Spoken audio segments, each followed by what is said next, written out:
Are you looking for a unique idea for your next build's interior? Well, I think we've got you covered in this video, so stick around.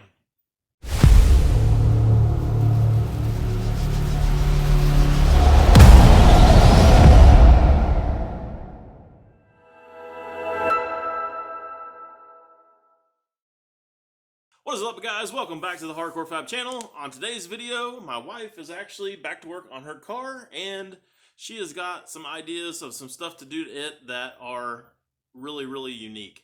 I've looked all over the internet. I couldn't find anybody else really doing this, especially in a rat rod scenario. So I think I just wanted to share it with you guys so you guys could see it, because honestly, I think it's a pretty badass idea. So I think some of you guys are going to like it and might want to use it as well. And she's also tasked me to do a few little odds and end things on the car too today as well. So we're going to try to knock some of this stuff out and show you guys this technique that she's about to do. Okay, so tell everybody what you're doing. I'm making a mess. Okay, besides making a mess, because you always do that. I spilt it. But I'm decoupaging my hump. And for those of us that don't know what decoupaging the hump means... Well, that's the tunnel for the transmission, and I thought it would be fun to cover it with old newspaper clippings and ads.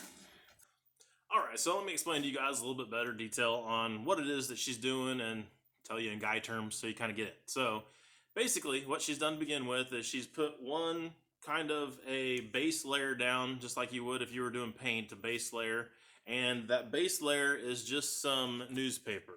And this one just happens to be like from, I think it's 5 or 6 years old. It's like the oldest yellow piece of newspaper we could come up with, just real quick. So she's using that down as a base to kind of get started, and then she's taking the actual ads that she wants to present and have seen be on top, you know, and put that on there so that it covers the whole thing, but you see the ones that you want to see more pronounced, you know, on the top, of course. So she's putting those down with Mod Podge, and that's right here. You can go buy this at about any craft store or online or whatever. And basically the way she's doing this is she's putting a layer of the Mod Podge down on the part first of the stuff she's wanting to cover, and then she's putting a layer on the piece of paper on the back side of the paper of what she's wanting to put on. She lays it down, sets it in place, and then once it's in place, then she takes another layer of the Mod Podge and puts over the top of the whole thing, and that kind of helps lock everything all in and kind of seal it up. Now, having that said, her car is a roadster, and obviously not going to get drove in the middle of January in a snowstorm, and probably not through monsoon season or anything like that when it's raining real crazy out. So, you know, this is probably going to work out well for her car. I don't know if you was to put it on the outside of a car or something like that where you'd have maybe a pressure washer to car wash or something like that hitting it. I don't know how well that's all going to hold up. So keep that in mind with everything, but I'm kind of now thinking about maybe on the inside of Old Crow doing something on the inside of it, because there again, I think on the inside of the vehicle it's going to hold up a lot better than if it was on the outside. Plus on the outside it's, you know, maybe not the right thing to do. So anyhow, it's just kind of a cool technique that you can use on, like I said, practically anything. And you don't have to use newspaper clippings as well. You could actually also get on the internet, download some pictures, and print them off with your desktop printer. That's actually what she has done some on her car here. So now that I've got you caught up, let's check it out a little bit more what she's doing. I'm using ads that aren't your normal ad.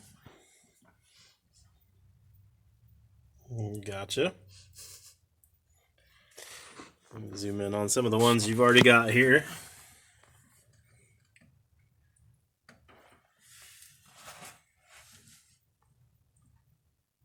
And then I've got some pinup girls and some stuff that's legit. So at first glance, when you look in, it catches you as a regular collage, and then when you start looking closer, you start realizing it's not all normal. Okay, continue on. So for my part of this build, she wants a door panel on here that's going to be bead rolled a little bit to match the back part of her car, and have kind of maybe a panel in here somewhere or another that she can decoupage so that it will kind of tie the whole car's interior together.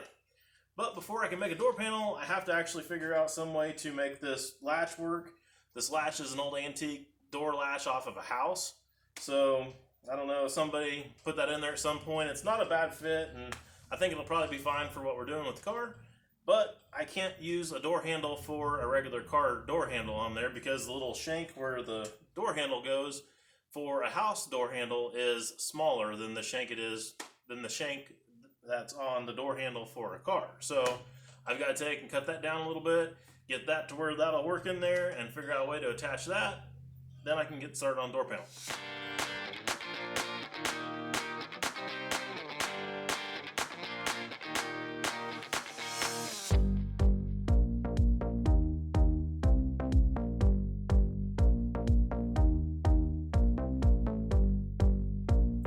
Alright, so I got these little door handles. I'm not 100% sure what they actually fit. I'm sure somebody can tell me in the comments below. But the original piece here that went into the door was much longer. You know, it stuck way up here. And so I had to cut that off, and then I had to take a little bit off of here to be able to make it fit inside the house door latch. But we fit now, so stick that in there. We actually have a functioning latch.